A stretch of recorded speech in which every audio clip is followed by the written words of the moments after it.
Football world cup గెలిచిన టీంకి ఎంత ప్రైజ్ మనీ వస్తుందో తెలుసా?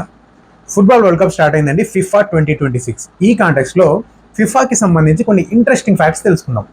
సో 2026 ఫిఫాని హోస్ట్ చేస్తుంది యుఎస్ఏ, కెనడా, మెక్సికో, ఈ 3 దేశాలు కలిసి హోస్ట్ చేస్తున్నాయి. ఈసారి అత్యధికంగా 48 టీమ్స్ ఆడుతున్నాయండి. అండ్ ఫుట్బాల్ లెజెండ్స్ అయిన మెస్సీ, క్రిస్టియానో రొనాల్డో, నెయ్మర్ వీళ్ళకి ఇది లాస్ట్ వరల్డ్ కప్ అవ్వచ్చు. ఇంకా ప్రపంచవ్యాప్తంగా దాదాపు 600 కోట్ల మంది ఈ ఫుట్బాల్ వరల్డ్ కప్ని డైరెక్ట్గా లేదా ఇండైరెక్ట్గా చూసే అవకాశం ఉంటుందని చెప్పి అంచనా. అందుకే దీన్ని largest sporting event on the earth అంటారనమాట. ఇక టోటల్ ప్రైజ్ మనీ పూల్ చూస్తే 5,600 కోట్ల రూపాయలండి. ఇందులో గెలిచిన టీంకి 430 కోట్ల రూపాయల ప్రైజ్ మనీ ఇస్తారు. ఈవెన్ గ్రూప్ స్టేజ్లో ఎగ్జిట్ అయిన టీంకి కూడా 77 కోట్ల రూపాయలు ఇస్తారండి. అంటే ఇది దాదాపు ఐసీసీ వన్డే వరల్డ్ కప్లో గెలిచిన టీంకి ఇచ్చే ప్రైజ్ మనీతో ఇక్కడ ఫుట్బాల్లో గ్రూప్ స్టేజ్లో ఎగ్జిట్ అయిన టీంకి ఇచ్చే ప్రైజ్ మనీ ఈక్వల్. సో ఇదండి ఫుట్బాల్కి సంబంధించిన ఇంట్రెస్టింగ్ ఫ్యాక్ట్స్.